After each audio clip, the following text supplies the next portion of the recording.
거룩한 보혈의 공로를 우리 다 찬양을 합시다.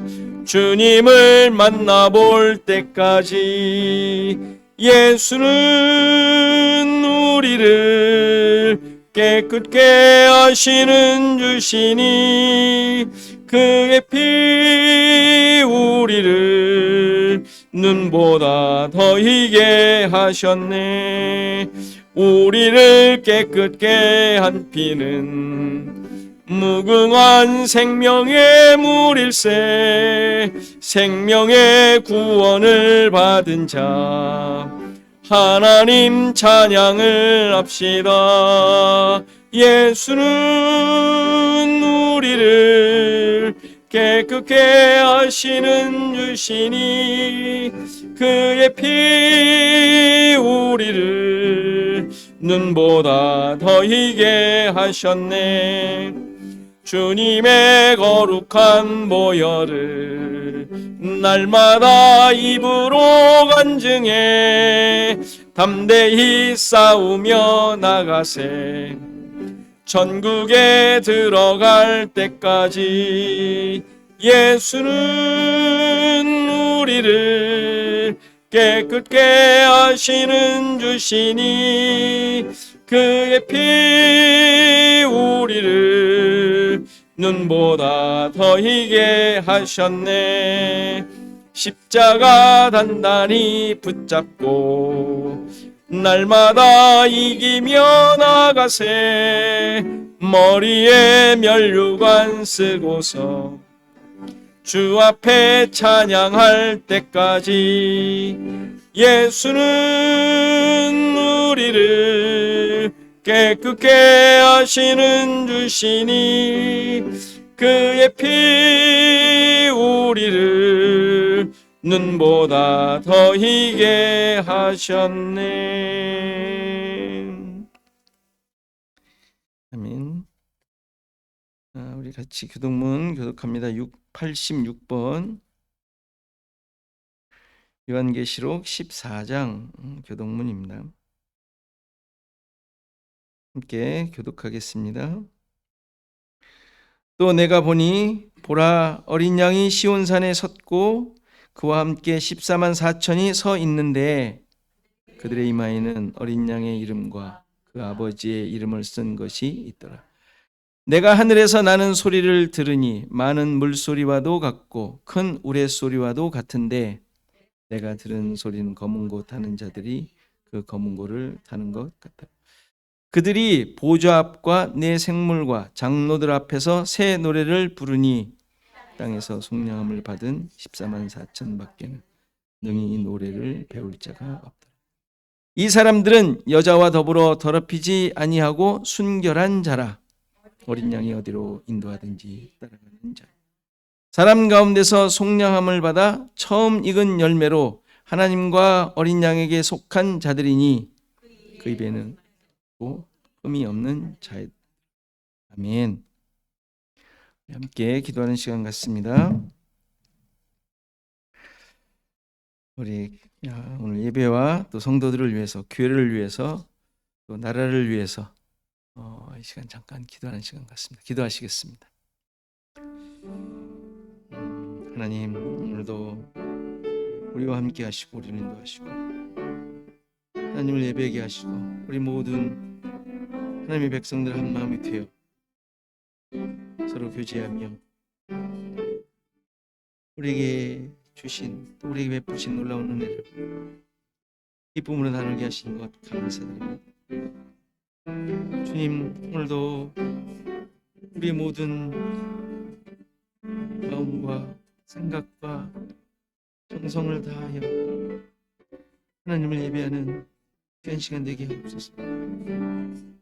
우리를 통하여 이루신 또 계획하시고 뜻하신 바를 펼치셨다 놀라운 하나님의 역사를 함께 나누게 하시고 그것이 어떻게 우리의 삶 속에 드러났었는지 또 우리를 어떻게 인도했는지 오직 주님만을 바라보며 주님만을 높이는 귀한 예배가 되게 하옵소서. 우리의 연약함을 깨닫게 하시고 돕게 하시고 다시 한번 하나님의 은혜와 그 긍휼을 입은 자로서 주님의 구원의 역사를, 구원의 은혜를, 십자가의 은혜와 역사를 기억하는 그런 시간이 되게 하옵소서. 이 교회를 향하신, 그리고 또 이 교회에 속한 모든 하나님의 백성들을 향하신 그 뜻을 우리 마음속 깊이 새기게 하시고, 그런 하나님의 역사와 그 열매들이, 그 내용들이 오직 예수 그리스도의 우리를 향하신 그 계획만이 오늘도 확인되어지고 고백되어지고 그런 시간 되도록 인도하옵소서. 하나님, 연약한 가운데 있는 우리 성도들 붙잡아 주시고 그들이 어디에 있든지 무엇을 하든지 바라보며 하나님 감사합니다. 이 시간도 우리와 함께하여 주시고 우리를 인도하여 주시고 우리에게 베푸신 하나님의 은혜를 한마음이 되어 주님만을 높이는 귀한 예배의 시간 되게 하옵소서. 우리를 통하여 이루신 하나님의 역사를 이 시간 함께 나누게 하시고 이러한 하나님의 일하심을 통하여 이 세상 가운데 우리를 어떻게 이끄시고 함께 하셨는지를 기쁨과 감사함으로 나누는 그런 예배가 되게 하옵소서. 감사하고 예수 그리스도의 이름으로 기도하옵나이다. 아멘. 시간 다 일어나셔서 하나님의 말씀 받으시겠습니다. 하나님의 말씀은 창세기 16장 1절에서 16절 말씀입니다. 창세기 16장 1절에서 16절 말씀입니다. 제가 봉독해 드리겠습니다. 아브라함의 아내 사레는 출산하지 못하였고 그에게 한 여종이 있으니 애굽 사람이요 이름은 하갈이라. 사레가 아브라함에게 이르되 여호와께서 내 출산을 허락하지 아니하셨으니 원하건대 내 여종에게 들어가라.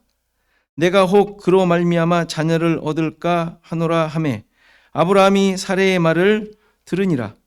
아브라함의 아내 사레가 그 여종 애굽 사람 하갈을 데려다가 그 남편 아브라함에게 첩으로 준 때는 아브라함이 가나안 땅에 거주한 지 10년 후였더라. 아브라함이 하갈과 동침하였더니 하갈이 임신하매 그가 자기의 임신함을 알고 그의 여주인을 멸시한지라. 사레가 아브라함에게 이르되 내가 받는 모욕은 당신이 받아야 옳도다. 내가 나의 여종을 당신의 품에 두었거늘 그가 자기의 임신함을 알고 나를 멸시하니 당신과 나 사이에 여호와께서 판단하시기를 원하노라. 아브라함이 사레에게 이르되 당신의 여종은 당신의 수중에 있으니 당신의 눈에 좋을 대로 그에게 행하라 하매 사레가 하갈을 학대하였더니 하갈이 사레 앞에서 도망하였더라. 여호와의 사자가 광야의 샘물 곁 곧 술길 샘 곁에서 그를 만나 이르되 사레의 여종 하갈아 내가 어디에서 왔으며 어디로 가느냐. 그가 이르되 나는 내 여주인 사레를 피하여 도망하나이다. 여호와의 사자가 그에게 이르되 내 여주인에게로 돌아가서 그 수하에 복종하라. 여호와의 사자가 또 그에게 이르되 내가 내 씨를 크게 번성하여 그 수가 많아 셀 수 없게 하리라. 여호와의 사자가 또 그에게 이르되 내가 임신하였은즉 아들을 낳으리니 그 이름을 이스마엘이라 하라. 이는 여호와께서 내 고통을 들으셨음이니라. 그가 사람 중에 들나귀 같이 되리니 그의 손이 모든 사람을 치겠고 모든 사람의 손이 그를 칠지며 그가 모든 형제와 대항하여 살리라 하니라. 하갈이 자기에게 이르신 여호와의 이름을 나를 살피시는 하나님이라 하였으니 이는 내가 어떻게 여기서 나를 살피시는 하나님을 배웠는고 함이라. 이러므로 그 샘을 부엘라헤 로이라 불렀으며 그것은 가데스와 베렛 사이에 있더라. 하갈이 아브라함의 아들을 낳음에 아브라함이 하갈을 낳은 그 아들을 이름하여 이스마엘이라 하였더라. 하갈이 아브라함에게 이스마엘을 낳을 때에 아브라함이 86세였더라. 아멘. 앉으시겠습니다. 주를 향한 나의 사랑 우리 찬양하시면서 헌금 봉헌하십니다.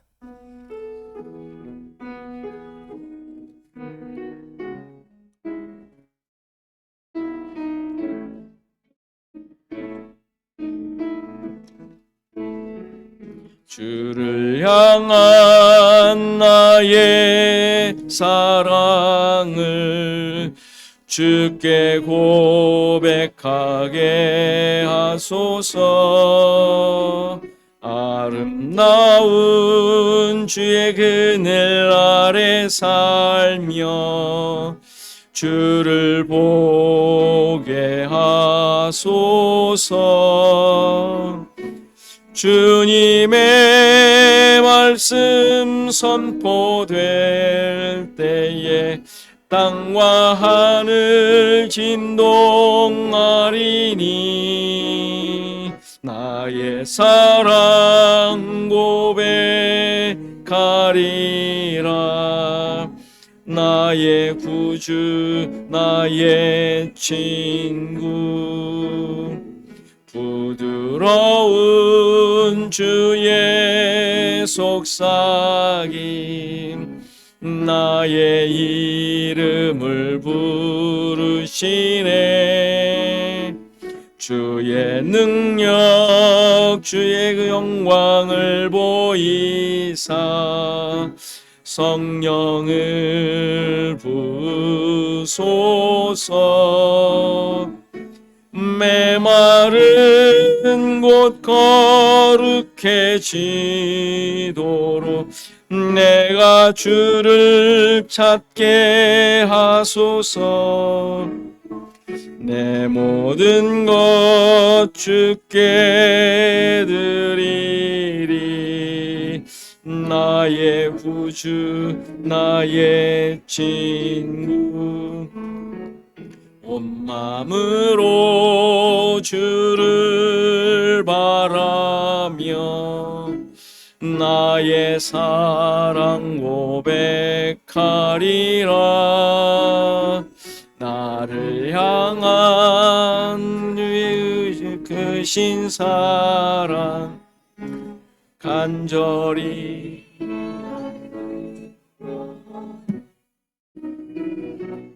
주의 은혜로 용서하시고 나를 자녀 삼아 주셨네. 나의 사랑 고백하리라. 나의 구주 나의 친구.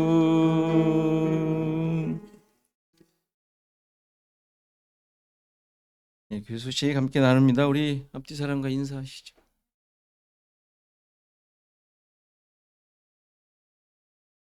이렇게 서로를 보면서 이렇게 웃음이 나온다는 사실이 너무 좋습니다. 그렇죠? 서로 보면 웃기지 않습니까? 서로가? 그렇죠? 아니 그 나쁜 의미의 웃긴다는 얘기가 아니라 서로가 이렇게 웃음을 주는. 예. 예, 우리 저기 갑작스런 우리 방문을 해주셨는데 우리 김영숙 권사님의 아드님과 며느님 그리고 손주 이한이 이현이 자 우리 환영의 박수를. 자, 그래서 오늘 돌 기념으로 식사가 준비됩니다. 돌떡도 있고 맛있는 식사 우리 감사함으로 우리 같이 나눴으면 좋겠습니다. 오늘 교제후에 운영위원회가 있습니다. 제가 매달 한다고 했는데 그냥 지나갔습니다. 우리가 많은 안건이 없으니까 그래도 이렇게 모여서 함께 얼굴도 보고 잘 있는지 서로를 또 점검하고 또 교회에 잘 가고 있는지 또 확인도 하고 하는 시간을 갖겠습니다. 자, 성경 읽기 시편 계속 잘 따라와 주십시오. 2권째 하고 있는데 2권 하고 또 이제 다른 책도 하도록 하겠습니다. 자, 우리 김영권 권사님, 김영자 권사님, 김성원 집사님 지금 계속 한국 방문 중이시고요. 한국이 날씨가 만만치 않은데 여러분들 또 우리 또 권사님 또 금방 또 예, 이번 주에 말에 가시나요? 예, 토요일 날. 아무튼 또 마지막이다 싶은 마음으로 또 이렇게 기쁜 교제를 나눴으면 좋겠습니다.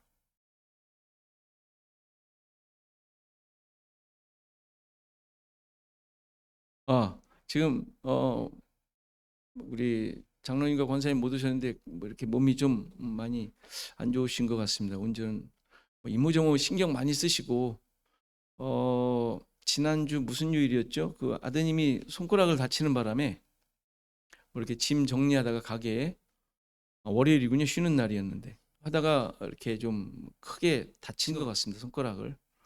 그래가지고 병원에 가서 이걸 수술해야 되냐, 어떻게 뼈가 괜찮냐, 손가락 절단해야 되지 않냐, 막 이런 걱정이 있었는데 뭐 그래도 그냥 치료를 하면 되는 걸로 이렇게 돼서 아마 이런 것 때문에 굉장히 신경을 많이 쓰시고 마음이 그냥 덜컹덜컹 하셨던 것 같아요. 몸이 좀 많이 힘드셨던 것 같습니다. 기도해 주시면 감사하겠습니다. 자, 우리 기도하고 우리 말씀 보도록 하겠습니다. 하나님, 주의 은혜 늘 감사를 드립니다. 우리의 연약함, 또 우리의 못된 모습들, 또 나 중심적으로 늘 살아가고자 하는 그 욕심들로 말미암아 하나님의 뜻을 늘 기억하고 따른다고 하지만 여전히 우리의 모습은 하나님과 멀어져 있는 나의 모습들을 보게 됩니다. 주님, 그럼에도 불구하고 우리를 위한 하나님의 사랑 또 인도하심이 끊임없기에 또한 이러한 은혜와 그 구원을 기억하며 하나님을 찬양할 수 있음에 감사드립니다. 우리의 믿음을 늘 돌아보게 하시고 하나님의 원하심을 기억하게 하시고 하나님을 쫓는 자들로 늘 우리의 삶 속에 서 있게 하옵소서. 세상의 수많은 것들로 우리의 시각과 판단이 흐려지고 있지만 그러나 그 가운데 역사하시는 하나님의 손길과 그 인도하심을 깨닫게 하시고 그것을 꾸준히 쫓을 수 있는 또한 힘과 능력을 또 믿음을 허락하여 주옵소서. 우리 교회를 향하신 또 우리 한 사람 한 사람을 향하신 하나님의 마음을 늘 품게 하시고 또 이 마음이 많은 사람들에게 전달이 되어지고 아브라함을 불러 훈련시키시며 깨닫게 하시는 그 역사가 우리 가운데 있는 줄 또한 믿사오니 이러한 하나님의 뜻을 잘 감당하는 우리 모두 되게 하옵소서. 오늘도 말씀 앞에 우리가 섰사오니 주님께서 붙잡아 주시고 깨닫게 하시고 그 말씀을 통한 또 하나님의 뜻 또 나를 향하신 하나님의 인도하심을 분명하게 확인하는 귀한 시간 되게 하옵소서.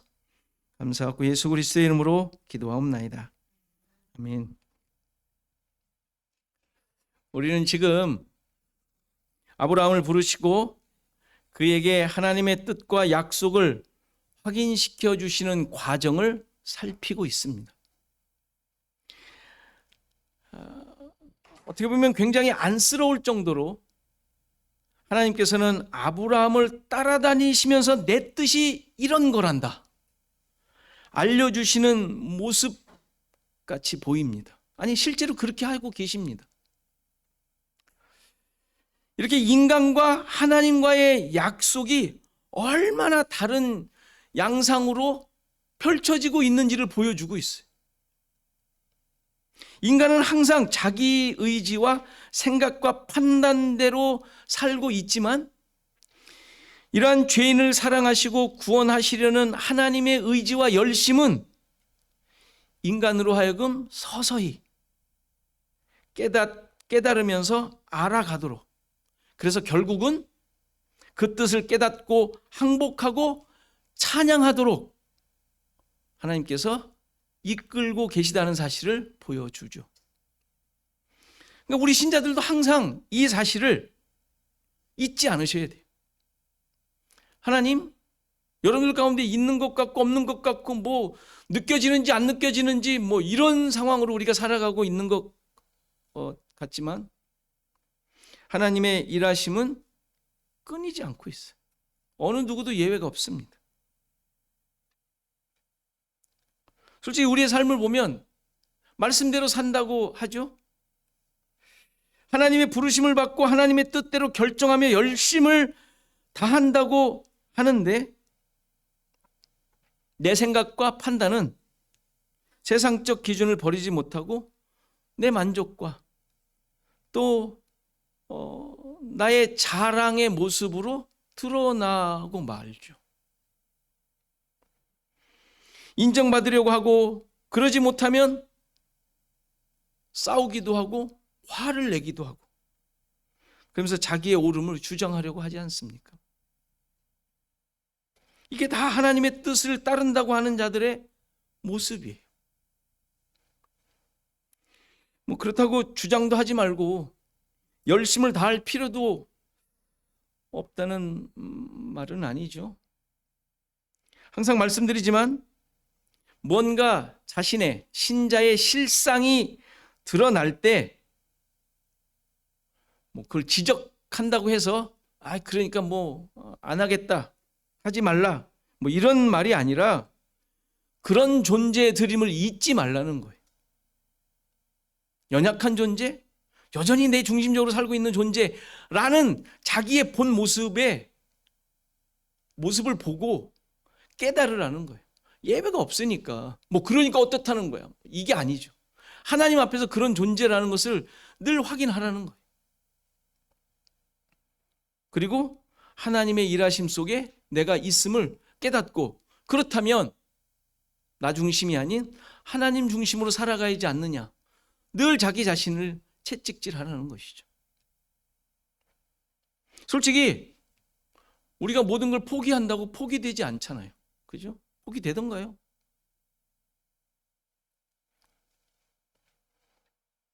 우리에게 주어진 삶의 현장이 있지 않습니까? 살아가도록 하나님께서 주셨어요. 거기에서 포기가 되질 않습니다. 막 사라지질 않아요. 막 살려고 하다가도 안 되지 않습니까? 결국 신자로서 살아내야 하는 것이 우리 가운데 펼쳐져 있을 뿐이에요. 지금 그 모습이 지금 쭉 살피고 있는 대로 15장에서부터 지금 17장에 아주 적나라하게 드러나고 있죠. 아브라함이 하나님을 믿으니 이를 의로 여기셨다 라는 말은 아브라함의 믿음이 출중했다, 하나님이 인정을 받았다라는 의미가 아니라 그냥 하나님께서 그를 그냥 믿도록, 그의 마음속에 믿도록 해주셨다라는 말이에요. 하나님께서 믿도록 해주시고 어떻게 해주세요? 그냥 잘했다 그래요. 잘했다. 뭐 이런 억지가 다 있어요? 왜 하나님은 그렇게 우리를 향하여 억지를 쓰세요. 억지를. 말도 안 되는. 그러니까 우리의 생각과 기준과는 전혀 다른 하나님의 법이죠. 하나님의 법. 그렇게 되면 그렇게 인정해 주시니까 아브라함은 그래도 뭔가 좀 신용을 해야 되지 않겠어요? 그렇죠? 그렇게 해 주셨으니까. 근데 그렇지 않죠? 이 땅 줄 것을 내가 어떻게 할 수 있습니까? 라고 또 반문을 해요. 그러니까 그의 믿음의 모습이 좀처럼 드러나질 않습니다. 아니, 그냥 없어요. 없는 모습이에요. 그래서 하나님께서는 특별한 징조를 보여주시죠. 400년 동안 이방을 섬길 것이고 너의 자손이 그 후에 해방되어 이 땅으로, 네가 지금 서 있는 이 땅으로 오게 될 것이라는 아주 엉뚱한 말씀을 또 주세요. 그죠? 엉뚱한 말씀이에요. 무슨 소리를 하는지 모르겠어요. 그죠? 이게 앞으로 600년 후에나 일어날 일이니까. 그러시고 나서 하나님께서 혼자 쪼갠 고기 사이로 타는 횃불이 되어 지나가시지 않습니까? 그게 무슨 뜻이라 그랬어요? 내가 내 생명을 걸고 이 약속 이뤄내겠다라고 하나님께서 혼자 약속을 하시죠. 연약 체결을 하시죠. 그러니까 이거는 하나님께서 내 나라, 내 백성, 내가 만들어내겠다. 이걸 표현해 주시고 있는 거예요. 그런데 그런 하나님의 홀로 뭐 이렇게 다 모든 것을 하시는 가운데 아브라함은 도대체 하나님 무슨 일을 하고 계시나 이러고 있을 것 아닙니까? 뭐 제대로 이해를 못하니까. 자손 그 씨를 주시겠다고 하셨는데 그것도 이해가 안 되고, 뭐 말도 안 되는 일 같고, 얘기 같고. 지금 뭐 떠돌이 삶을 사는데 이 땅을 주겠다고 하셨는데 그것 또한 믿을 만하지도 않고, 뭐 지금 그렇지 않습니까? 그런 가운데 하나님은 이상한 또 말씀을 하시면서 퍼포먼스를 하신단 말이에요. 이해 못할. 그러니까 이 모든 것이 하나님의 일방적인 약속이라는 것을 보여주시는 거예요. 내가 다 이뤄가겠다. 그러니까 너는 그냥 나만 따라와, 이 얘기잖아요. 내가 한다니까 계속 그걸 보여주시는 거예요.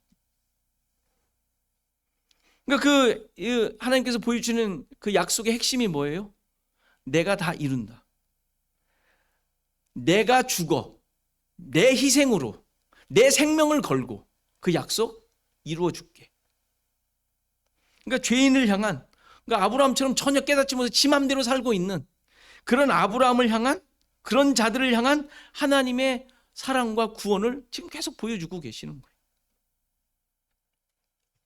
그러니까 아브라함은 뭔가를 보이는 것으로 확인하고 싶어 하잖아요. 보이는 것으로. 엘리에셀 뭐 이스마엘도 이제 만들지만 이스마엘 뭐 이런 것으로 자꾸 확인해 가려고 하죠. 그러니까 하나님은 아니다. 네가 할 것 아무것도 없다. 너의 능력, 너의 가치관, 네가 하고자 하는 모든 것들 그걸로 내가 이루어가지 않는다. 그걸 또 깨닫게 하시는 내용들이에요. 당연히 아브라함이 뭔가를 해서 이루어질 수도 없고 그렇게 해서도 안 되죠. 하나님의 약속은 하나님의 뜻을 이루어감에 있어서는. 그러니까 지금 하나님께서 하시고자 하는 모든 그것들이 무슨 의미인지를 어떻게든지 깨닫도록 알도록 애를 쓰시는 중이에요. 어떻게 저렇게 못 믿을 수가 있을까라는 생각이 들지 않으세요? 뭐 그럴 것도 아니에요. 나 자신 보면 알 수 있어요. 그렇죠? 예수님의 십자가를 믿고 있는 사람들의 삶이잖아요. 지금 우리 보면. 그러고 있잖아요. 아브라함과 똑같이. 다르지 않아요. 근데 어떻게든 이거 확인시켜 주시는 거예요. 하나님께서 아브라함에게 보여주신 모습은 우리가 잘 알듯이 예수 그리스도를 통해 이루실 하나님의 구원을 예표하는 모습이죠. 죄인을 위해 자기 몸을 찢으시고 자기 몸이 찢기시고 쪼개어지심으로 이제 구원하시는 것을 예표한 모습입니다. 예수님께서 십자가에서 죽으신 것은 그냥 형벌로서 받으신 것이 아니라 하나님의 자기 저주, 그렇죠? 셀프, 자기 스스로를 저주하신, 횃불이 쪼갠 고기 사이로 지나가는 자기 저주죠. 자기 저주. 내가 죽겠다. 내가 쪼개져 죽겠다. 예수님께서 이루신 내용이 그거죠. 자기 저주, 자기 희생으로 약속하신 내용을 예수 그리스도께서 보여주신 것입니다. 약속을 누가 어겨요? 어긴 것은 인간이 어기고. 근데 그 약속이기 때문에 그 약속을 체결한 내용은 이행을 해야 되잖아요. 근데 인간을 죽일 수 없어 하나님이 죽이시기로 이제 아브라함에게 보이셨고 예수 그리스도를 통하여 실현해 내셨던 사건이 십자가 사건인 것이죠. 자, 그렇다면 지금 아브라함에게 보이신 이 사건으로 확실해진 내용이 뭐예요? 지금까지 쭉 말씀드린 대로 아브라함의 자손을 통해 하나님 나라, 하나님의 백성 만드시겠다는 약속은 확실해지신 거예요. 아브라함이 깨닫든 안 깨닫든 그것이 확실하다는 것을 보여주시는 거예요. 그러니까 아브라함은 그것을 기억해야 돼요. 하나님께서 그렇게 하셨지. 이제 앞으로의 삶에서 계속 그걸 갖고 있어야 돼요. 그래서 결국에는 이삭 사건을 통하여 나중에 모리아산에서 이삭 사건을 통하여 예수 그리스도의 때를 보며 기뻐하는 것으로 예수님께서 증언해 주시잖아요. 그때 어렴풋하게 또 깨닫는 거예요. 여호와 니시, 하나님께서 준비하신다. 그렇죠? 여호와 이레죠. 니시가 아니라 하나님께서 준비하신다라는 것을 그때 이제 고백을 하는 거예요. 하나님께서 하시는구나. 내가 할 게 아니구나. 이것을 이제 거기까지 끌어가시는 거예요, 지금. 끌어가시는 중인 거예요. 그러니까 아브라함은 그것을 가지고 살아가야 되는 거예요. 우리 마찬가지죠. 지금 이런 사건을 보면 그렇게 우리를 계속 이끌어 가시는구나.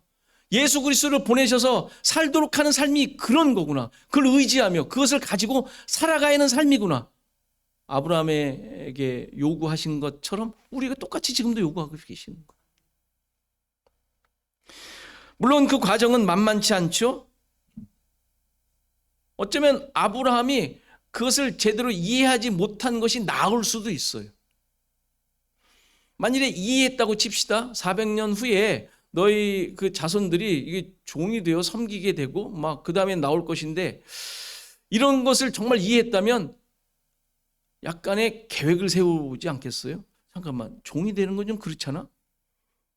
하면서 뭔가 대단한 걸 만들려고 하는 인간의 수단이 이렇게 발동되지 않겠어요? 우리 그러지 않겠습니까? 어디 가서 너희들 미래가 이렇게 될 거야 알면 그걸 준비하려고 하지 않겠어요?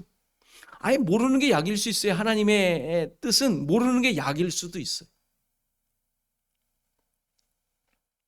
한번 여러분들 자신도 한번 생각해 보십시오. 하나님의 뜻을 그렇게 알고자 애를 쓰며 기도하고 말씀을 보죠? 아니에요? 그거 왜 보시는 거예요? 늘 기도하며 하나님의 어떤 그 의중을 자꾸 알고자 하는 이유가 뭐예요? 내 앞길 어떻게 되든 것인가 준비하려고? 그런 게 아니잖아요. 성경은 그렇게 얘기하지 않아요. 무당 찾아가세요. 하나님의 뜻을 그렇게 해서 잘 깨달아지지도 않습니다. 물론 당연히 알아야 하고 하나님의 뜻을 깨달으면 그렇게 살아야 하는 것이 우리의 모습이에요. 그러한 자들입니다. 그런데 참 놀랍게도 하나님의 뜻은 잘 깨달아지질 않습니다. 그리고 깨달은 것 같아도 그렇게 되지도 않습니다. 여러분들 하나님의 뜻을 깨달은 대로 그렇게 되던가요? 잘 되지 않습니다. 우리의 삶은 온갖 실수투성이고 늘 하나님을 거역하며 대항하는 모습이 훨씬 더 많아요. 아이러니죠? 하나님의 뜻을 알려고 하고 안 것 같은데 그 안 것도 제대로 안 이루어지고, 또 잘 하는 것 같은데도 내 욕심 채우려고 하는 모습.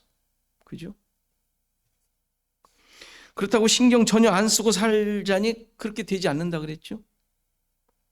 마음대로 살자고 해도 되지 않습니다. 왜죠? 우리 안에 하나님의 영이 계시기 때문이죠. 하나님의 영이 계시면 완벽하게 다 그냥 알고 그대로 다 100% 수행해야 되는데 그게 안 되잖아요. 포기도 안 되고 잘 되지도 않고. 이게 우리의 현실. 그래서 바울의 고백과 같이 늘 두 마음이 싸우는 것 같아요. 결과는 어때요? 싸우는데 결과는 어때요? 사로잡혀 내 마음대로 결정하고 내 좋은 대로 하는 것이 훨씬 더 많아 보입니다. 그런데 이러한 상황들 속에서 하나님께서는 조금씩이라도 하나님의 뜻을 보게 하시고 알게 하시고 깨닫게 하시죠. 그러니까 아브라함에게 지금 하나님께서 계속 일하시는 의도와 목적이 거기에 있어요. 100% 따르는 것을 원하시지도 않고 따를 수도 없어요. 그런데 조금씩 깨우쳐가는 것으로 만족하시는 거예요. 오늘 읽은 16장의 내용 아주 많이 또 이것도 오해하는 내용이죠. 아브라함이 약속을 신뢰하지 못했고 아내 사레의 말을 들어 여종 하갈과 동침하여 아들을 낳게 되는 사건인데, 이로 인해 이스라엘과 이스마엘의 후손인 아랍과 전쟁하게 되었고 고난을 많이 받게 되었다. 뭐 이렇게 이해를 하기도 합니다. 물론 역사적으로 볼 때 그런 모습이 있지만 그것이 아브라함의 실수로 생긴 상황은 아니죠. 아니, 수많은 실수 때문에 생긴 세계 역사라면 세상 벌써 망했어야 되지 않겠어요? 그런 사실을 보여주기 위한 기록도 아니에요. 앞에서 계속 확인했던 거예요. 어떤 그런 것들을 우리가 알고 있는 역사, 물리적인 현상 이런 것들을 위해 성경이 쓰여진 것은 아닙니다. 따라서 우리는 이 사건을 통하여 지금까지 우리가 봐왔던 기준대로 하나님의 구원 역사가 어떻게 드러났는지라는 기준을 가지고 살필 필요가 있어요. 우선 사레가 하갈을 취하여 아브라함에게 준 모습은 하와가 선악 지식의 나무의 열매를 아담에게 준 것과 똑같은 의미예요. 하갈을 취하다, 열매를 따서 똑같은 단어예요. 그리고 그것을 남편에게 주었다, 똑같은 단어를 써요. 그리고 그 결과 어떻게 되죠? 아브라함은 하갈과 동침해요. 하나가 되죠. 아담은 그것을 먹고 하나가 돼요. 먹었으니까. 같은 모습을 보여주죠. 그래서 모두 다 율법적 존재가 되어버려요. 율법적 존재. 율법적 존재라는 말은 이제 뭐 어려운 말 같지만 다 이해하는 말이에요. 자기 중심, 자기 기준, 그리고 자기 만족, 자기가 만들어낸 결과를 자랑하는 존재. 뭐 이런 게 율법적 존재죠. 그러니까 아담과 하와 선악 지식의 열매가 하나가 된 것처럼 아브라함과 사레와 하갈이 하나가 되어버려요. 그러니까 사레의 의도와 하와의 의도는 같은 것이죠. 그렇죠? 인간의 방법, 인간의 시각과 기준, 그 노력, 인간의 힘과 능력, 그것으로 열매를 맺으려고 하는 모습. 하와가 그 의도를 가지고 열매를 따 아담에게 줘요. 너도 똑같은 존재가 되도록. 그렇죠? 그러니까 지금 사라가 뭐라 그래요? 나에게 하나님께서 씨를 안 주셨다. 나를 뭐 임신치 못하게 했으니. 이게 무슨 말이에요? 하나님의 일하심에 대한 인간적 기준으로 평가한 내용이잖아요. 하와가 열매를 보고 말한 그 생명나무인데 그거를 선악 지식의 기준으로 본 거가 보암직도 하고 자기가 판단한 거잖아요. 하나님의 생명의 나무를 자기 기준으로 판단하니까 어떤 나무가 돼요? 선악 지식의 나무가 되는 거예요. 그러니까 하나님의 의도를 파악하지 못하니까 나에게 씨를 안 주셨으니 어떻게 하겠다? 내 여종을 통해서 낳겠다. 똑같은 모습인 거예요. 그러니까 인간의 기준과 판단과 능력으로 열매를 맺으려고 하는, 하나님의 뜻을 이루려고 하는 말도 안 되는 일이 벌어지는 것이죠. 이 사실에 의미하는 바가 뭐예요? 인간의 기준과 판단과 그 열심과 능력의 결과를 가지고 하나님의 뜻과 계획과 일하심을 대신하려는 거예요. 그렇죠? 그러니까 하나님을 대항하고 거역한다라는 것, 약속을 깨뜨린다라는 것은 뭐 어마어마하게 무슨 하나님을 욕하고 뭐 이러는 게 아니에요. 교회를 핍박하고 뭐 이게 아니에요. 자기 생각 가지고 하나님의 뜻을 이루려고 하는 시도, 이게 하나님을 거역하는 거예요. 하나님을 대항하고 하나님의 약속을 깨뜨리는 모습인 거예요. 여전히 지금 아브라함에게 여전히 나타나고 있는 모습이죠. 그러니까 약속을 깨닫지 못하게 되면 인간은 자신의 본성대로 살아가게 되죠. 본성대로. 결국 하나님의 뜻과 계획은 따라서 하나님께서 자기의 생명을 걸고 그의 희생으로만 이루어질 수밖에 없음을 보여주는 거예요. 아브라함이 거기에 또 그냥 따라가잖아요. 도저히 할 수가 없어요. 인간이 이뤄낼 수가 없는 거예요. 인간과 함께 이뤄낼 수도 없어요. 예수 그리스도께서 오셔야 하는 이유가 여기서부터 이제 계속 보여지고 있는 것이죠. 그래서 사레가 하갈을 아브라함에게 준 후에 일어나는 모든 내용들은 율법과 하나 된 자들의 당연한 모습을 보여줘요. 자연스러운 모습을 보여줘요. 어떤 모습이에요? 하갈이 사레를 멸시합니다. 그러자 사레는 뭐라 그래요?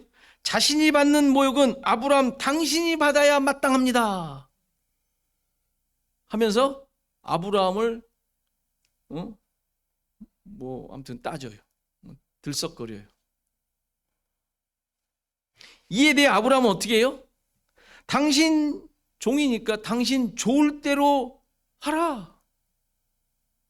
그러자 또 하갈이 세례는 어떻게 해요? 하갈을 막 학대하죠. 또 하갈은 또 어떻게 해요? 도망을 쳐요. 또 이게 어떤 모습이에요? 아무도 책임지지 않아요. 아무도 책임지지 않죠. 그 아담과 하와에게 나타났던 모습 그대로 나타나는 것이. 자기 뜻대로 그냥 자기 기준대로 행하는 거예요. 행동하는 거예요. 근데 이게 다 우리의 이야기 아닙니까? 우리의 얘기 아니에요? 하나님의 말씀을 가진 자들이고 약속을 소유한 자들인데 자기 기준대로, 자기 만족대로, 또 인간의 가치대로, 그리고 율법대로 행할 때 이런 모습이 일어나요. 너 때문이다. 네가 책임져라. 나는 모르겠다. 네 맘대로 해라. 우리 맨날 싸우고 대립할 때 일어나는 상황들 아닙니까? 그러다가 못마땅하면 어떻게 해요? 그냥 뛰쳐나가요. 다른 교회 가기도 하고.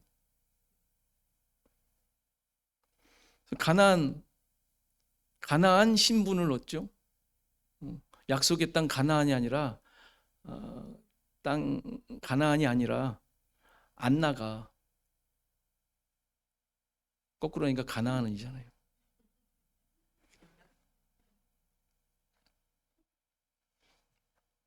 그래가지고 교회도 안 나가고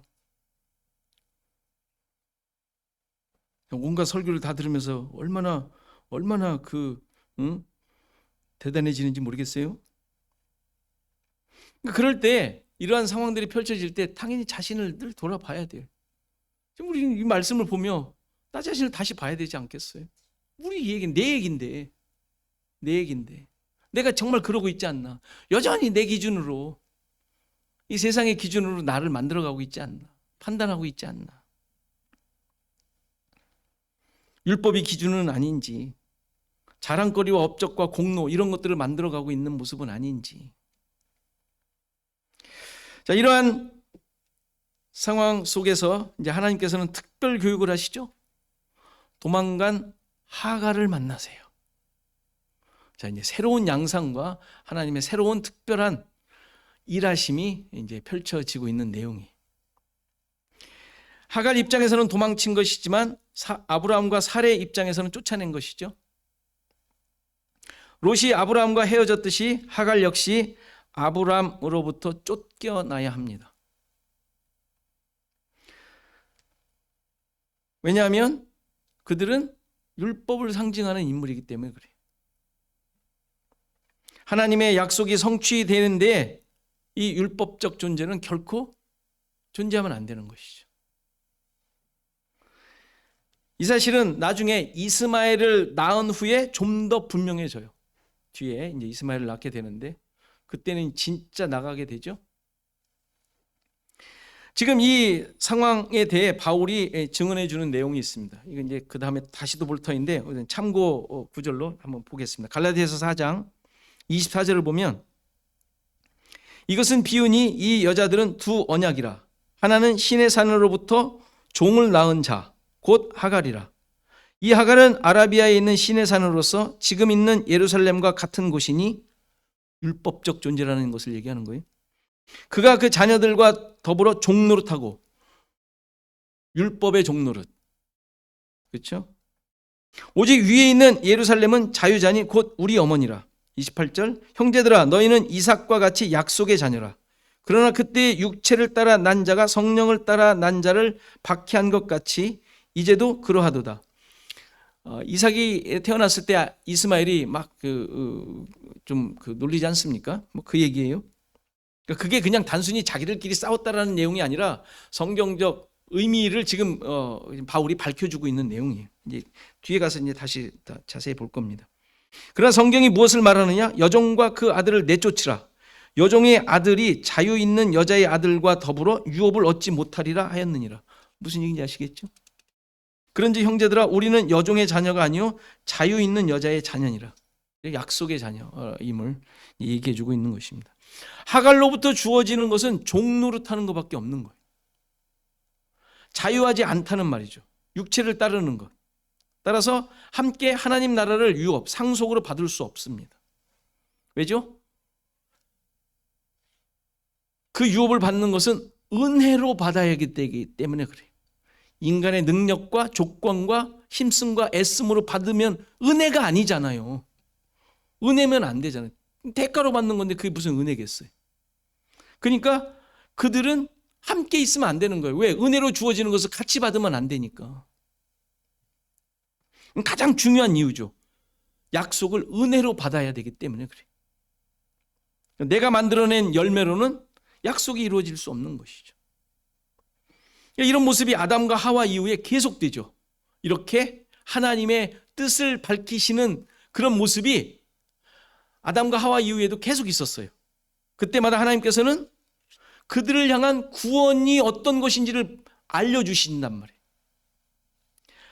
아담에게 범죄한 아담에게 어떤 구원의 소식을 주십니까? 기억해내기 쉽지 않겠지만 그를 흙으로 돌아가게 하세요. 흙으로 돌아간다는 것은 예수 그리스도를 통하여 흙이 된 존재를 소생시키시는, 살리시는 것을 의미한다 그랬어요. 다시 보세요, 가서. 아담을 흙으로, 너는 흙이니 흙으로 돌아가리라 라는 것은 그냥 죽어 없어진다라는 말을 하는 것이 아니라 예수 그리스도를 통하여 흙이 된 존재를 살리실 것을 예표하고 있는 말씀이라고 그랬어요. 아벨을 죽인 가인에게는 어떻게 하십니까? 표를 주시잖아요. 표가 뭐예요? 예수 그리스도를 상징하는 표라 그랬잖아요. 표징이라고 그랬죠. 그래서 죽임을 면케하십니다. 가인 나쁜 놈이 아니에요. 물론 나쁜 놈이죠. 자기 형제를 죽였는데 우리의 그냥 일반적인 판단으로. 그러나 그 가인을 통하여 하나님께서 구원의 하나님의 계획을 말씀해 주시잖아요. 네피림 같은 존재들에게는 어떻게 하세요? 홍수로 깨끗하게 하셔서 방주를 통하여 구속의 역사를 알려주시잖아요. 네피림 같은 존재들에게. 말 안 듣는 사람 다 쓸어버리는 게 홍수가 아니라는 것을 홍수 계속 공부하면서 배웠어요.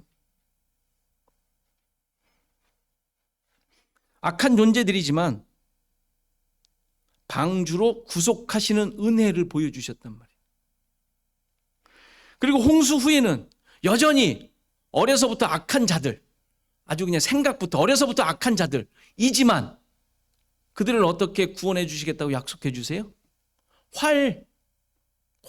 무지개를 우리가 번역을 했지만 활이라 그랬잖아요. 구원의 약속을 활로 보여주시죠. 그 활은 십자가를 의미한다고 그랬어요. 이렇게 하나님께서는 인간의 죄악과 반역, 약속의 파괴가 일어날 때마다 구원의 약속을 다시 확인시켜 주신단 말이에요. 오늘 본문에서도 약속을 깨버린 아브라함과 사레에게 약속을 확인시켜 주시는 장면인데 그게 하갈과의 대화예요. 아브라함이 하갈을 취함으로 약속을 깨뜨리셨잖아요. 그러면 얘 안 되겠어. 다른 사람 뭐 이렇게 하시지 않는단 말이에요. 그런 상황 속에서 어떻게 하나님께서 그들을 향한 구원의 약속을 이루어 가실 것인지를 또 말씀해 주신 게 하갈과의 대화란 말이에요. 광야로 도망쳐온 하갈을 여호와의 사자, 여기서 여호와의 사자는 우리가 잘 알듯이 성육신 하기 전 그리스도로 해석을 해요, 보통. 그래서 여호와의 사자가 찾아오시지 않습니까? 그런데 광야로 도망쳐 나오는데 그 광야 이름이 술이라고 나오고 그 광야의 샘물 곁이라고 얘기를 해요. 그래서 술길 샘이 있는데 그 곁에서 만나신다고 합니다. 근데 이게 술이라고 지금 여기 번역을 했지만 그냥 그 단어를 그냥 술이라고 썼는데 다른 데서는 어떻게 썼냐면 수루 광야라고 나와요. 수루. 실제 수루 광야가 나오죠.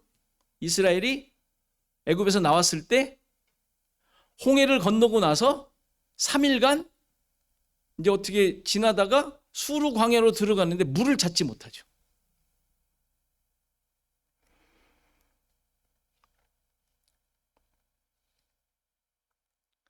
출애굽기 15장을 보면 이제 그 수루 광야로 들어가는 장면이 나오는데 이 수루가 여기서 나온 술이에요. 술.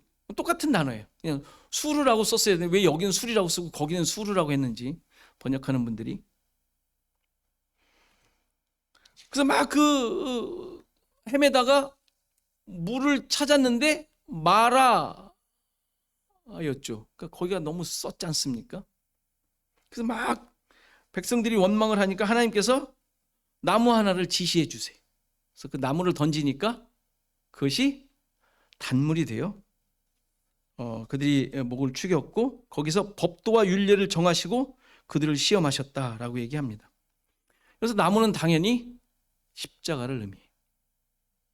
그들을 구원하신 하나님의 구원 방법이죠. 예수 그리스도를 만났던 사건이 바로 수루 광야의 만나 사건이에요. 또 하나 지금 광야에서 수루의 샘 곁에 있는 하갈을 통하여 그것이 의미하는 바를 알려주는 또 하나의 사건이 요한복음 4장에 나오는 우물가에서 예수님을 만난 사마리아 여인 이야기. 물을 깃기 위해 나온 여인이 나오는데 이 여인은 우리가 잘 알죠? 아주 사회적으로 소외되고 가치 없는 여인이었어요. 그래서 보통 우물을 물을 길러 아침이나 저녁에 오는데 이 여인은 정오에 그 물을 길러 오죠. 왜냐하면 사람 내 눈을 피해서 왔다고 그렇게 이해를 해요. 어쨌건 사회적으로 소외되었던 자였습니다. 근데 그 여인을 예수님께서 만나시기 위해 일부러 사마리아를 통행하여 가시지 않습니까? 일부러 그 여인을 만나기 위해서. 그리고 그녀를 구원해 주시죠.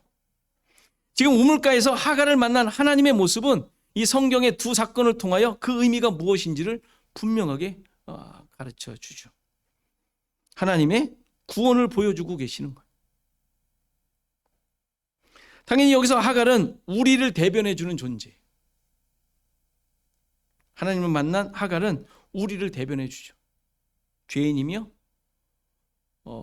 정말 가치 없고 원망만 하는, 하나님을 따르지 않으려고 하는, 하나님과 멀리 살고 있는 것 같은 모습으로 사는 우리를 대변해 주는 존재이죠. 그런데 하나님께서 그를 만나 주시고 구원을 선포해 주시고 하나님의 뜻이 이루어진 자임을 확인시켜 주세요. 그리고 그 하갈을 다시 사레에게 보냅니다. 가라 그래요. 네 여주인에게 가라고 해. 다시 말해서 그 하갈을 통하여 하나님의 구원과 약속이 이렇게 성취된다는 사실을 깨닫도록 하기 위하여 다시 보내시는 거예요. 여기서 이 의미를 보여주는 중요한 단어가 있는데 6절에 나오는 학대하다라는 단어예요. 근데 이 단어가 9절에서는 복종하다라는 의미로 번역을 했어요. 똑같은 단어예요. 근데 어떻게 다르냐? 그 형태가 달라요. 여기서 복종하다는 의미보다는 학대 당하다라는 의미로 써야 돼. 그러니까 학대 당하다라고 쓰긴 뭐 그러니까 가서 학대 당해라라고 말하긴 좀 하니까 복종해라라고 그냥 이렇게 의역을 한 거예요. 근데 학대 당하다고 해야 좀 의미가 좀 더 확실해져요. 다시 말해서 사레가 하갈을 학대해서 도망쳤지만, 그렇죠? 학대해서 도망친 거 아니에요. 이제는 구원의 하나님을 만난 후에 그에게 학대 당하는 존재로 돌아가도록 한 거예요. 다시 말해서 하나님의 구원이 어떻게 주어지는지를 드러내는 존재로서 그 사례에게 가도록 한 거예요. 제가 나만 보면 막 이렇게 우는데 설교하는 모습은 너무 좋아하나 봅니다. 그러니까 이렇게 죽어야 할 자, 버려진 자, 학대당하는 자를 통하여 하나님의 구원이 은혜로 주어진다는 사실을 하갈을 통하여 아담과 사레에게 가르쳐 주려고 하시는 거예요. 10절 이후에 약속이 나오는데 이게 하갈이 얻는 은혜의 내용이죠. 아람 민족의 탄생을 의미하는 것이 아니에요. 뭐 그렇게 해서 조상이 되었다고 우리는 이해를 해요. 근데 그거를 여기서 얘기하려고 그러지 않아요. 그럼 뭐 얘기해서 뭐 합니까? 누가 뭐 어느 조상 됐다는 게 뭐 대수예요? 성경에서? 그게 아니라 하나님께서 버림받은 죄인들을 자기 백성으로 만드시는 내용을 지금 말씀해 주시는 거예요. 아들 이스마엘의 의미가 무엇이에요? 거기 뭐라고 나와요? 여호와께서 내 고통을 들으셨다라는 말이에요. 여호와께서 내 고통을 들으셨다. 그래서 이스마엘이라고 하죠. 이스마엘, 하나님께서 들으셨다. 쉐마라는 말이 그 스마잖아요. 그 똑같은 그 모음이잖아요. 그러니까 엘은 하나님이니까 하나님께서 들으셨다. 내 고통을, 나의 형편을, 나의 모습을 들으셨다. 보셨다. 이 얘기죠. 여호와께서 내 고통을 들으시는 사건은 성경에 많이 나와요. 그렇죠? 이스라엘의 고통을 하나님께서 들으시고 구원해 내시죠. 한나의 고통을 들으시고 생명을 주시죠. 뭐 이런 내용들이. 구원은 전적인 하나님의 일하심으로 주어진다는 사실을 이스마엘을 낳게 된다는 것을 약속해 주심으로 깨닫도록 하시는 거예요. 약속을 품은 자가 됐죠. 버려진 자, 뭐 소외된 자, 쫓겨난 자, 학대당한 자, 근데 생명을 품은 자가 됐어요. 약속을 품은 자가 됐어요. 하나님과 함께 된 자가 된 것이죠. 그래서 하갈이 어떻게 고백합니다. 하나님을 만난 고백을 하는데 뭐라 그래요? 그 장소를 부엘라헤 로이, 그 장소를 그렇게 이름을 합니다. 이게 다 이름을 할 때는 그 고백을, 하나님에 대한 고백을 하잖아요. 뭐 베델이라는 이름을 짓고, 뭐 아까 말씀드린 대로 여호와 이레, 뭐 이런 걸 다 이름을 하잖아요. 지금 여기도 마찬가지로 이 하갈이 그 땅, 하나님을 만난 땅, 그 샘물을 이렇게 이름을 지어요. 부엘이라는 것은 우물이라는 뜻이에요. 우물. 라헤, 그냥 여기 나와 있는 원어가 원형이 있지만 그냥 나와 있는 단어로 말할게요. 라헤라는 말은 살아 있다라는 뜻이에요. 살아 있는, 생명이 있는. 로이는 살피다, 보다라는 뜻이에요. 합치면 어떻게 되겠어요? 살아계신 하나님이 나를 살피시는 우물. 뭐 여러 가지로 조합할 수 있어요. 나를 살피시는 하나님이 살아계신 우물, 뭐 이렇게 해석해도 되고. 어쨌건 그는 나를 이렇게 살아계신 하나님께서 살피시는구나. 이 우물에서 나에게 생명을 주셨구나. 이 고백을 한 거예요, 지금. 약속을 받고 아들을 낳을 것이라는 말씀을 듣고 고백한 이 하갈을 통하여 이제는 아브라함과 사레에게 보내어 그들 역시 이런 하나님이심을 깨닫고 고백하도록 보내신 거예요. 돌아가다라는 게 아까 아담을 흙으로 돌아가다, 그 돌아가다하고 똑같은 뜻이에요. 살려내라는 것이죠. 살려내야 할 사명을 주고 보내셨다는 뜻이에요. 자, 이제 신자들 우리 역시 똑같습니다. 마찬가지입니다. 우리 자신을 깊이 돌아보십시오. 우리가 하갈이에요, 하갈. 그렇죠? 아브라함이며 사라일 수도 있지만 지금 이 말씀 가운데서는 하갈 같은 존재들이 버림받고 그다지 그냥 인정받지 못하는, 얼굴은 이쁘게들 다 하고 계시지만 별 볼 일 없는, 정말 나를 인정해 주면 그냥 화가 나가지고 그래 너건 내 상종 하나 봐라, 이런 마음들이 불뚝불뚝 있는 이런 자들 아니에요. 아닌 분들은 그냥 가셔도 돼요. 다 그렇단 말이에요. 하갈이에요, 하갈. 그런데 하나님께서 만나주세요. 그런 자가 아니다. 너는 내가 만난 자야. 내가 생명을 준 자야. 내 약속이 있는 자야. 그런 자로 살아야 돼. 그렇게 내가 이 세상으로 보냈어. 지금 존재하고 있는 이유야. 말씀해 주시는 것이죠. 돌아가도록 하셨어요. 여기로. 지금 여러분들이 살고 있는 곳으로, 그 현장으로 우리를 보내셨다.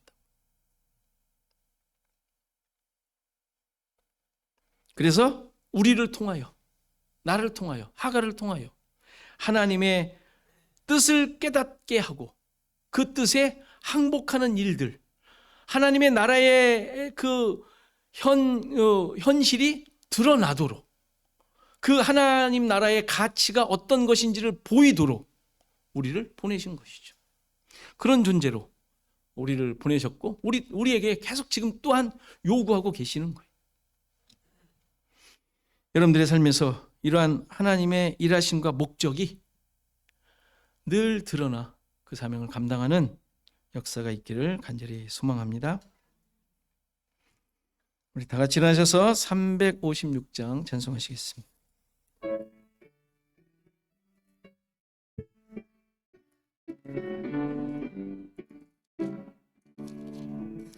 주 예수 이름 소리 높여 찬송 드리니 그 거룩하고 악신 영광 널리 퍼지네. 나의 영혼 싸울 때, 나의 영혼 싸울 때 주 나의 대장 되시사 나를 인도하소서. 큰 죄에 빠져 종된 백성 놓아주시고 그 영광 나라 백성 되게 하여 주소서. 나의 영혼 싸울 때, 나의 영혼 싸울 때 주 나의 대장 되시사 나를 인도하소서. 내 영의 원수 이길 힘을 누가 주시랴. 그 악한 마귀 정복하니 구주 예수라. 나의 영혼 싸울 때, 나의 영혼 싸울 때 주 나의 대장 되시사 나를 인도하소서. 사망 고통 면케 하사 새 사람 되고 새 힘을 주사 승리 생활하게 하소서. 나의 영혼 싸울 때, 나의 영혼 싸울 때 주 나의 대장 되시사 나를 인도하소서. 아멘.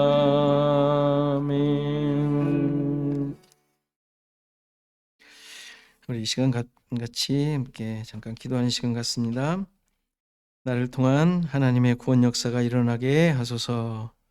또 나에게 주어진 환경과 사명 가운데 하나님의 뜻을 깨닫게 하소서 기도하시고, 김효 권사님, 김홍자 권사님, 또 박영세 장로님, 단영님 전사님, 또 우리 최충희 집사님, 그리고 오늘 돌을 맞이한 우리 이현이를 위해서 우리 다 같이 기도하시겠습니다.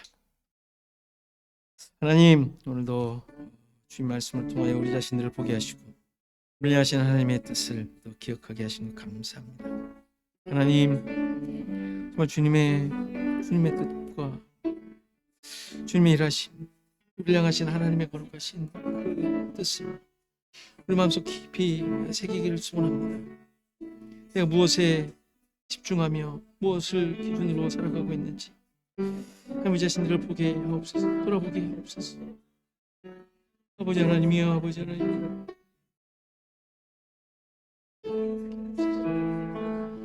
아이고 구원의 역사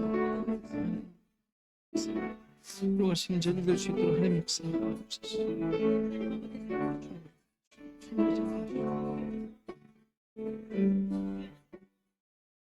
하나님, 주님 도와주시다. 주님 하옵소서.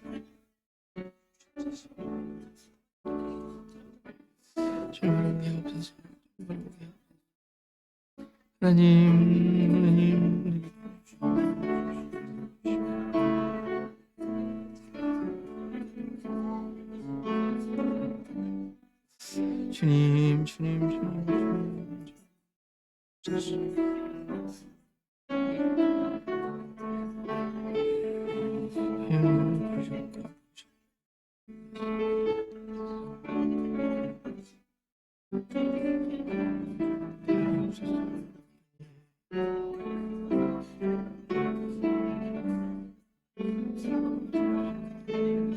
우리를 만나주신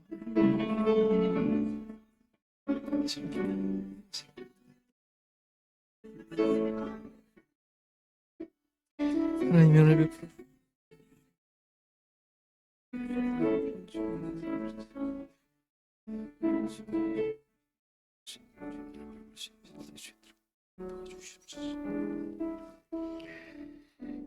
하나님 아버지, 주님의 은혜에 감사와 찬송을 드립니다. 정말 죽을 수밖에 없고 또 죽었던 저희들, 그냥 놔둬도 아무 할 말 없는, 아무 가치 없는 저희들이지만 친히 찾아와 주시고 만나 주시고, 내가 너를 사랑한다, 너를 내가 구원하였다, 너를 통하여 내가 나의 뜻을 이루려고 한다 약속해 주신 그 하나님의 구원의 은혜에 우리의 모든 삶을 의지하게 하시고, 또 우리의 모든 것을 내어놓을 수 있는 우리 모두가 되게 하옵소서. 하나님, 이 세상 가운데 우리를 살게 하시고 또 우리에게 힘쓰며 애쓰며 감당하도록 주신 모든 삶의 환경들 가운데 하나님께서 약속해 주시고 그 이루어 주신 그 구원의 은혜를 드러낼 수 있는, 하나님의 뜻을 이뤄갈 수 있는 우리 모두가 되게 하옵소서. 연약하지만 힘도 없고 너무 자주 하나님의 마음을 잊어버리고 세상의 것을 쫓아가는 연약함이 있지만, 그러나 깨닫게 하시고 정말 안타까울 정도로 우리와 함께 하셔서 사랑하고 있음을, 구원하셨음을 깨닫게 하시는 이 하나님의 열심에 우리 또한 항복하게 하시고 무릎을 꿇게 하시고 그 십자가를 붙들고 나아가는 우리 모두가 되게 하옵소서. 하나님, 우리의 삶을 통하여 정말 이 하나님의 마음과 하나님의 사랑과 하나님의 뜻이 드러나기를 간절히 소원합니다. 하나님, 늘 깨우쳐 주시고 깨닫게 하시고 정말 우리 모든 삶의 환경 가운데 이러한 하나님께 순종하는 그런 모습이 드러나게 하시고, 그러므로 말미암아 우리를 보내셔서 감당케 하신 그 사명, 그 이웃들을 향한 하나님의 은혜와 사랑을 나누는 그 사명을 잘 감당하는 우리 시애틀 주 언약교회 모든 성도들 되게 하옵소서. 여러 가지 상황 가운데 있는 우리 성도들 늘 붙잡아 주시고, 그 상황 또한 하나님께서 살아계심이 어떠한 것인지를 드러내며 또 찬양하기 위한, 높이기 위한 환경인 줄 믿사오니 이 믿음을 지킬 수 있도록 그 믿음을 늘 간직하며 하나님께 영광을 돌릴 수 있는 우리 모두가 되게 하옵소서. 이제는 예수 그리스도의 은혜와 하나님의 크신 사랑, 성령의 감화, 감동, 교통하시며 함께 하심이 오늘 예배한 모든 성도들 머리머리 위, 저들의 생업과 가정과 자손 대대 위, 시애틀 주언약교회 위에 이제부터 영원토록 함께 계실지어다. 아멘.